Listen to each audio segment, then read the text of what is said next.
ओम शांति। आज मीठे मीठे शिव बाबा कहते हैं, मीठे मीठे बच्चे अपना स्वभाव सरल बनाओ। बाबा हमें कहते हैं स्वभाव मतलब मैं आत्मा, आत्माओं का दूसरों के प्रति भाव।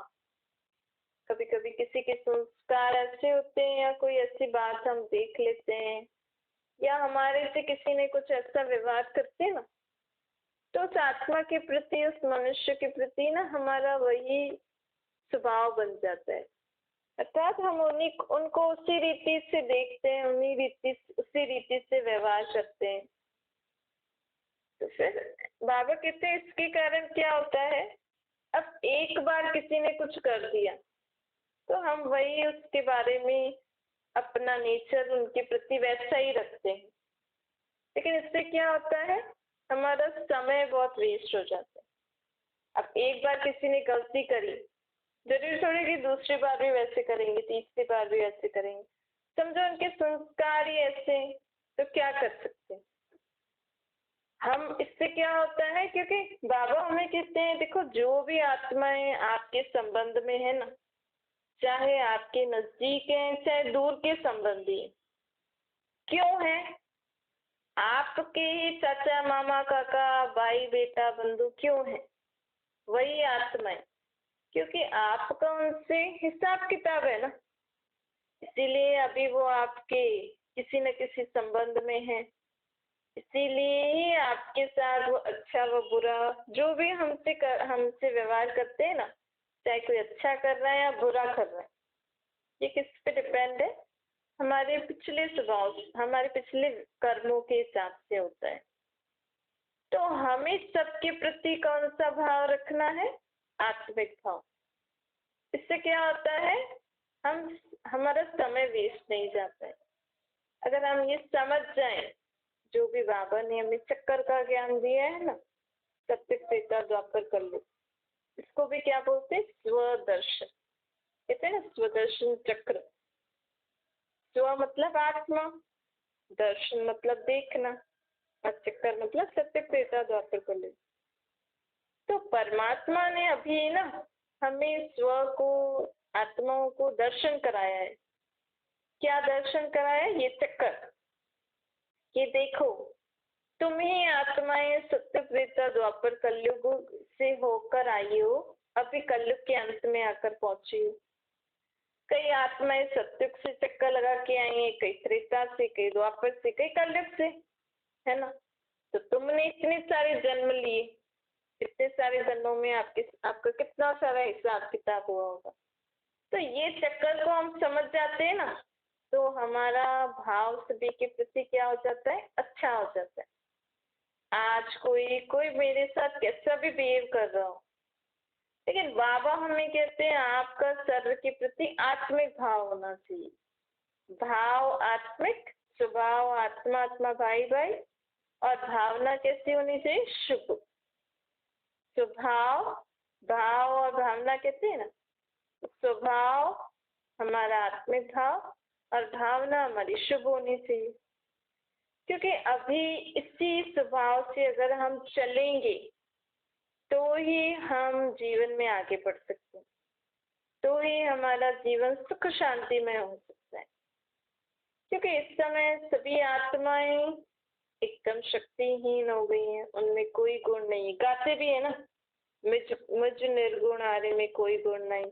ये तो आत्माएं भी एक्सेप्ट करती हैं, अब हमारे में शक्ति नहीं है, हमारे में गुण नहीं है, बोलती हैं। लेकिन अगर कोई ऐसे साधारण मनुष्य बोले तो उनको अच्छा नहीं लगता है, लेकिन भगवान के सामने सब सच बोलते हैं। और कभी कभी बहुत ज्यादा दुखी हो जाते हैं तो एक दूसरे के सामने बोलते हैं कि बस अब तो मुझ में कोई शक्ति नहीं है, मेरे में सहन शक्ति नहीं है, ये नहीं है, फलाना नहीं है। तो नहीं है तो कहाँ से मिलेगी।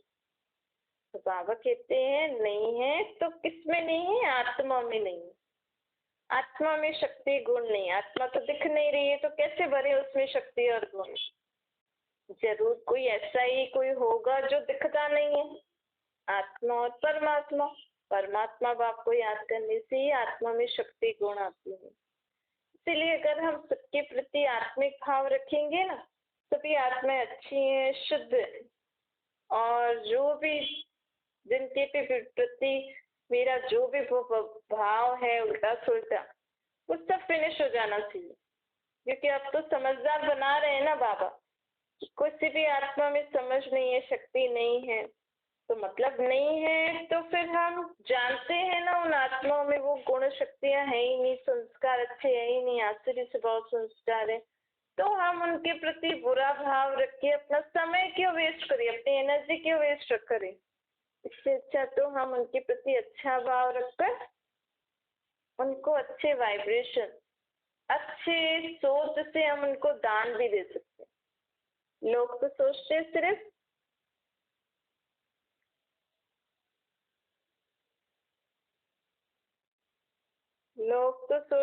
सिर्फ स्थूल चीज। होल्ड कीजिएगा एक मिनट।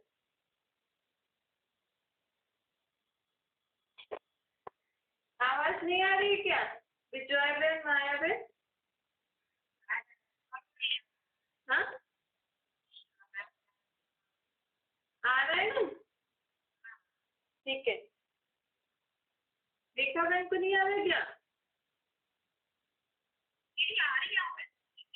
नहीं, ठीक है। तो बाबा कहते हैं कि अपना स्वभाव सरल बना दो, इससे हमारा समय व्यर्थ भी नहीं जाएगा और वेस्ट भी नहीं जाएगा। अपने आप को परिवर्तन करो। अब जितना हम अपने आप को परिवर्तन करेंगे ना, क्योंकि देखो आपने अपने आप को पहचाना, आपने बाबा को पहचाना, तो कम से कम आप तो परमात्मा को याद करके शक्ति ले सकते हो ना। आप में शक्ति होगी तो ऑटोमेटिकली दूसरा आपको कुछ भी बोले, कुछ भी कहे, आपको वो लगेगा ही नहीं, क्योंकि और ये आपको उनके प्रति क्या आएगा, रहम आएगा। और बाबा हमें कहते हैं मोल्ड करना भी सीखो, क्योंकि जैसे जैसे सिचुएशन होती है ना जीवन में, आजकल तो हर सेकंड जीवन परिवर्तन होता जा रहा है। क्यों? क्योंकि ये समय है कलयुग के अंत का, अब सत्य की दुनिया आ रही है, तो ये पूरे चक्कर का अंत समय है, तो हिसाब किताब चुप तो करना है ना। तो किस सेकंड क्या हो जा रहा है किसी को समझ में भी नहीं आ रहा है, इसीलिए बाबा कहते हैं एवर रेडी रहो, कभी भी कुछ भी हो सकता है। लेकिन हमारा अगर स्वभाव संस्कार बाबा के द्वारा, बाबा जैसा हमें सिखा रहे हैं, हमने अपना स्वभाव संस्कार वैसा बना लिया, तो हम कैसे भी सिचुएशन में अपने आप को मोल्ड करके चल सकते हैं।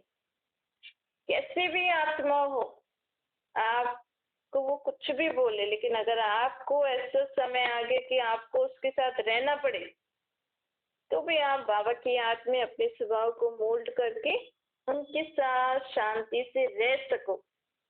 ये सब बाबा हमें देने आए हैं। बाबा हमें शक्ति भी दे रहे हैं, स्वभाव को परिवर्तन करने के लिए भी शक्ति दे रहे हैं। इसीलिए बाबा कहते हैं अब स्वभाव संस्कारों को परिवर्तन करो, संकल्प करो बाबा को याद करके कि मुझे आत्मा का स्वभाव सरल है, मैं कैसे भी आत्मा के साथ एडजस्ट कर सकती हूँ। बाबा के साथ अकेले नहीं कर सकते, अकेले तो कोई सामने ऐसी आत्मा आती है तो चुभती है, अच्छी नहीं लगती, लेकिन बाबा के साथ रहोगे ना, तो वो आपको चुभेगा नहीं, क्योंकि असल में आत्मा आत्मा भाई भाई है। बाबा कहते परम धाम में आप सभी धर्म वाली आत्मा इकट्ठी रहती हो, परम धाम में एक वृक्ष के मौत। तो यहाँ हम आकर अभी इतना मनुष्य आत्माओं में ऐसी कड़ाक दूरी हो गई, और वो भी समय होता है।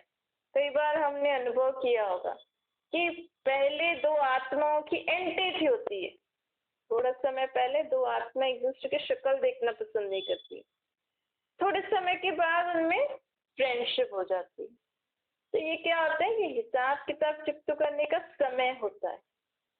अगर हम वो समय परमात्मा की याद में निकालेंगे ना, तो हमें वो समय भी जल्दी निकल जाएगा, और जो कड़ाहट है वो भी जल्दी निकल जाती है, क्योंकि है तो आत्मा आत्मा भाई भाई कहते हैं ना। इसलिए तो कहते हैं, लोग कहते हैं हिंदू मुस्लिम भाई भाई, सिख ईसाई, लेकिन देह के नाते नहीं है, देह के नाते तो धर्म आ जाएंगे, भाई बहन कैसे बन सकते हैं? देह के नाते तो फिर स्त्री पुरुष धर्म, बड़ा छोटा, फिर और सास बहू, हस्बैंड वाइफ, ऐसे सब हो जाते हैं, तो भाई भाई कैसे हो गए? असल में ये देह के अंदर जो आत्मा है ना, आत्मा आत्मा भाई भाई होता है।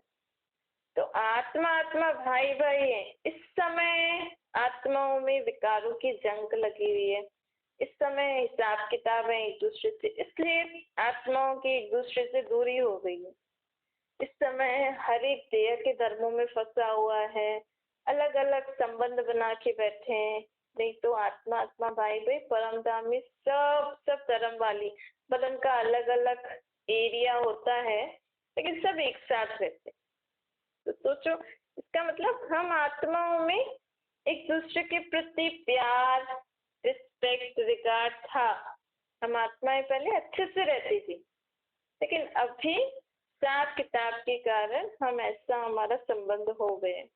इसलिए अगर बाबा कहते हैं आपको किसी के प्रति भी भाव ठीक नहीं है और आप परिवर्तन भी नहीं कर सक रहे हो, आपसे नहीं हो रहा है, तो भले ही उस आत्मा से थोड़ा दूर हो, लेकिन अपने मन में वेस्ट थॉट्स नहीं लेके आओ।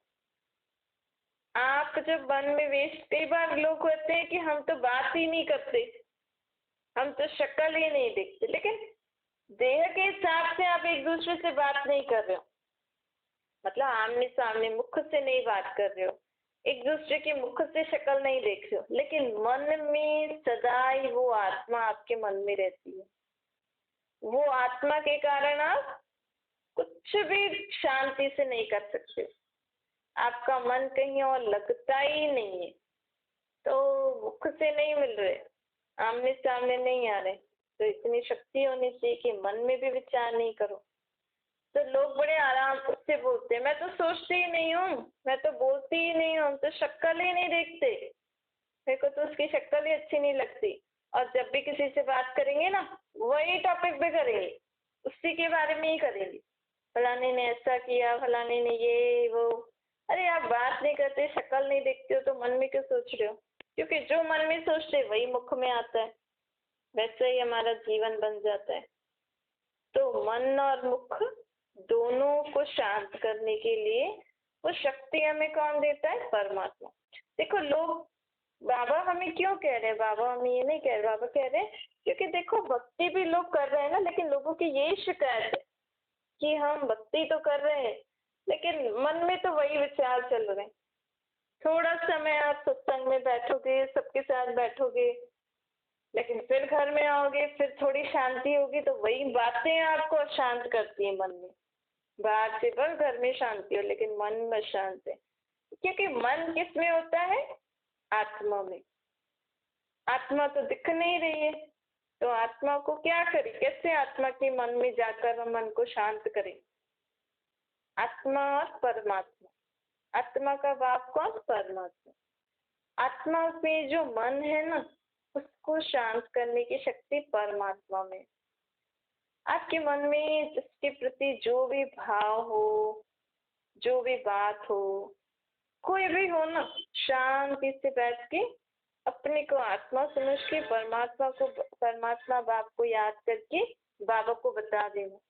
हम कहते हैं ना, तन मन धन तेरा है, तो फिर आपका मन कैसे हुआ?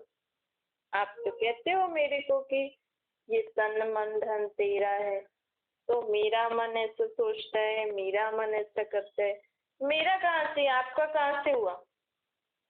ये तो रॉन्ग बात हो गई ना। हम किसी और की चीज को अपना बना के यूज कर रहे थे, तो गलत हो गया।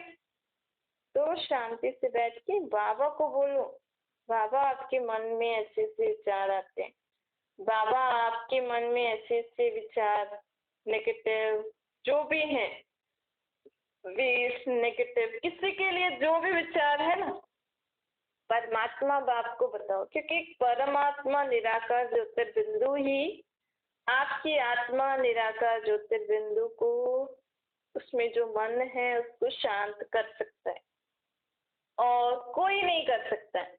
चाहे आप कितने भी शास्त्र पढ़ लो, कितने भी ग्रंथ पढ़ लो, कितनी भी मालाएं जप लो, कितने भी तीर्थ करके आओ, कितने भी मंदिर गुरुद्वारे घूम जाओ, घूम के आ जाओ, कोई आपके मन को शांत नहीं कर सकता है सिवाय एक परमात्मा। और उनको याद करने के लिए सिर्फ अपने देहभान को भूलना है। बस अपने को आत्मा समझो और परमात्मा बाप को निराकार रूप में याद करके बाबा को याद करके बाबा के मन के बारे में बाबा को बताओ, बाबा के तन के बारे में बाबा को बताओ, बाबा के धन के बारे में बाबा को बताओ। इस रीति जब आप बाबा के मन, क्योंकि हम कह रहे हैं ना तन मन धन तेरा है, इसीलिए तो आप कंट्रोल नहीं कर सकते हो क्योंकि आपका मन है ही नहीं। या तो ये बोलना छोड़ दो मन तो मेरा है आपका कहाँ से, या तो बोलना छोड़ दो।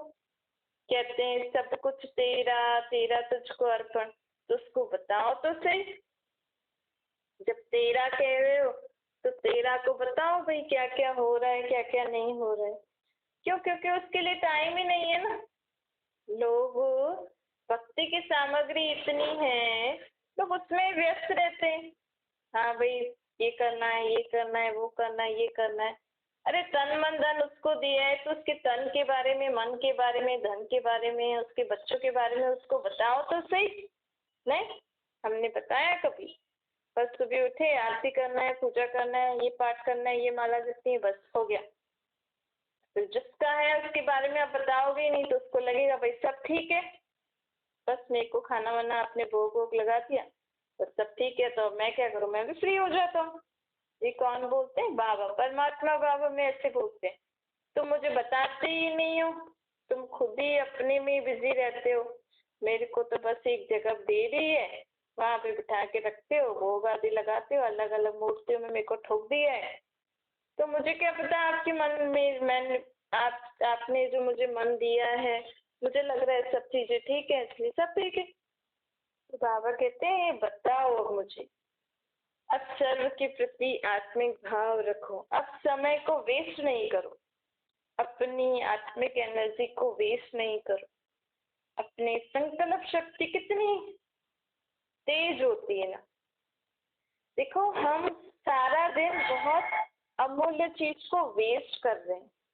जो हमारे संकल्प चलते हैं ना सुबह से लेकर रात तक, ये सबसे बड़ा खजाना है।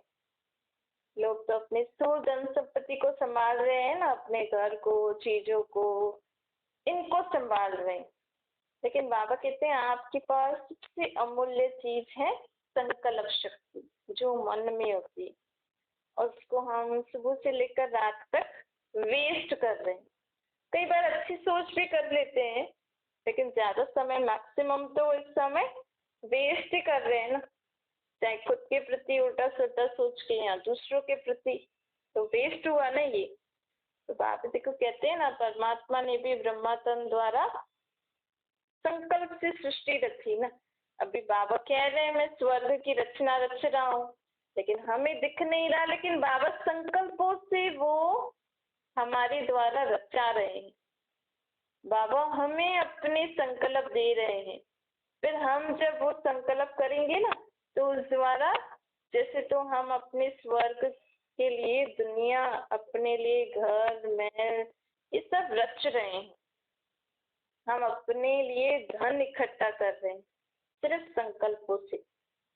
और फिर देखो कोई भी कार्य करते तो पहले संकल्प करते हैं ना, फिर ही तो प्रैक्टिकल करते हैं। तो ऐसे ही अपने संकल्पों को वेस्ट नहीं होने दो, अपने संकल्प को नेगेटिव में नहीं वेस्ट करो। अब आपकी जो भी अगर ज्यादा वेस्ट चल रहा है ना, बाबा कह रहे कंट्रोल करना सीखो, परिवर्तन करना सीखो, चेंज करना भी सीखो ना। आज आपके पास चीजें अच्छी आप लेके आए लेकिन उसमें कोई चीज अच्छी नहीं है तो आप क्या करोगे? चेंज कराओगे ना। अगर बिल्कुल भी ठीक नहीं होगी तो उसको फेंक दोगे। मतलब अगर उसको चेंज नहीं करा सकते तो फेंक दोगे ना, यूज थोड़ी करोगे। ऐसे ही बाबा बोल रहे हैं जो संकल्प अच्छा नहीं है उसको कंट्रोल करो, स्टॉप करो उसी समय। वो शक्ति कौन देंगे? बाबा। बाबा को याद करके बाबा को संकल्प दे दो और बस बाबा मुझे नहीं सोचना इसके बारे में, आप ले लो। और जो जो भी नेगेटिव संकल्प है उनको पॉजिटिव में चेंज करो। बाबा ऐसे ऐसे विचार आ रहे हैं, आप इसको ले लो, इसको पॉजिटिव में कन्वर्ट कर दो, बाबा को यूज करो। परमात्मा बाप इसी समय सृष्टि पर आते हैं, घड़ी घड़ी बाबा को याद करके बाबा को यूज करो। आपके जो बोल अच्छे नहीं है आप उसको स्टॉप करो, चेंज करो। आपका संबंध ठीक नहीं है तो खत्म करो ना, अच्छे संबंध में आओ। ऐसे ही अपने कर्मों को, बोल को, सोच को स्टॉप करना सीखो, चेंज करना सीखो। शक्ति कौन दे रहा है? बाबा, क्योंकि बाबा ही हमें बोल रहे हैं तो बाबा को याद करना पड़ेगा ना। भाई बाबा आपने बोला है, अब मेरी तो आदत है ऐसे ही बोलने की, मेरी तो आदत है उल्टा सुल्टा बोलने की। मेरी जब हमने सब कुछ तेरा कह दिया तो बोल भी बाबा के हैं ना, तो मेरा जब भी आए तो बाबा को याद करना। मेरा बाबा तो बोल, बाबा देखो आप तो मेरे हो, लेकिन ये बोल ऐसे ऐसे आ रहे हैं, आप इसको ले लो। अब मेरे बोल भी बाबा जैसा होना चाहिए। तो बाबा कहते हैं ऐसे ऐसे करके देखो, गाड़ी अगर हम चला रहे हैं, सामने कोई आ गया और अगर हमने ब्रेक लगाई, उस समय ब्रेक उसी समय उसी जगह पे नहीं रुकी, गाड़ी आगे जाके रुकी, एक्सीडेंट हो जाएगा ना। ऐसे ही हम अपने संकल्प, बोल, कर्म, संबंध, व्यवहार जो ठीक नहीं है ना उसी समय स्टॉप करो। अगर थोड़ी देर बाद में जाके स्टॉप करोगे ना तो कहीं ना कहीं एक्सीडेंट अच्छा, कोई ना कोई परेशानी आ जाएगी, फिर कोई ना कोई लफड़े में पड़ जाएंगे, लड़ाई झगड़ा हो जाएगा, ऐसी बातें हो जाएगी। तो स्टॉप करो, चेंज करो, बाबा से परिवर्तन शक्ति लो, बाबा से कंट्रोलिंग पावर लो। बाबा को याद करके अपनी आत्मा में कंट्रोलिंग पावर, परिवर्तन की पावर भरो। ऐसे ऐसे करके बाबा को याद करके अपने आप के आप में जो भी कमी कमजोरी है ना, बाबा ये ले लो, ये मुझे अच्छी नहीं लग रही, आप इसको ले लो, ऐसे बाबा को दे दो। फिर अगर आपके पास आए तो मैंने बाबा को दे दी ना, अब मेरी नहीं है, मैं बाबा की और बाबा मेरा, बाकी सब मैंने बाबा को दे दिया। ऐसे ऐसे करके अपनी सारी कमी कमजोरियों को निकाल के खत्म करते जाओ और दैवी गुणों से संपन्न, दैवी शक्तियों से संपन्न बनते बनते फिर हम सत्युग में फिर चले जाएंगे।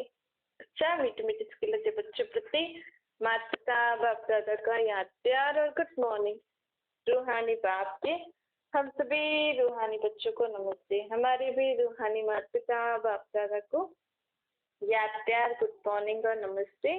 वरदान है, कंट्रोलिंग पावर द्वारा रॉन्ग को राइट में परिवर्तन करने वाले श्रेष्ठ पुरुषार्थी बनो। श्रेष्ठ पुरुषार्थी वह है जो सेकंड में कंट्रोलिंग पावर द्वारा रॉन्ग को राइट में परिवर्तन कर दे। ऐसे नहीं व्यर्थ को कंट्रोल तो करना चाहते हैं, समझते भी हैं ये सोचना, बोलना, करना ये संबंध ठीक नहीं है, लेकिन कई बार खत्म करते करते समय लग जाता है। जो बात सत्य नहीं है, यथार्थ नहीं है, वेस्ट है, टाइम वेस्ट हो रहा है, उससे हमारी लाइफ वेस्ट हो रही है, तो उसे समय ब्रेक लगाना सीखो। तो बाबा हमें कहते हैं ये प्रैक्टिस जो अच्छे से करता है ना वो श्रेष्ठ पुरुषार्थी, मतलब अच्छा पुरुषार्थी हो जाता है। तो कंट्रोलिंग पावर का अर्थ यह नहीं कि हम ब्रेक लगाएं यहाँ लगे वहां, अगर समय पे ब्रेक ना लगे और आगे जाके लगे तो ठीक नहीं है ना। तो पावर से हमें कौन सी पावर लेनी? कंट्रोलिंग पावर, परिवर्तन करने की पावर। स्लोगन है, अपने स्वभाव को सरल बना दो तो समय व्यर्थ नहीं जाएगा। तो आप अपने, अगर आपका जो भी स्वभाव है वो बाबा को लिख के दे देना, तो बाबा आप ये ले लो, इससे मेरा बहुत समय, एनर्जी, संबंध भी खराब हो जाते हैं ना कभी कभी। हमारा स्वभाव, लोग कहते हैं ना अब इनका नेचर ही ऐसे, नहीं बदलेंगे तो क्या करेंगे। तो जब ऐसे नेचर से हमारी लाइफ स्पॉइल हो रही है तो उसको परिवर्तन करना ही ठीक है।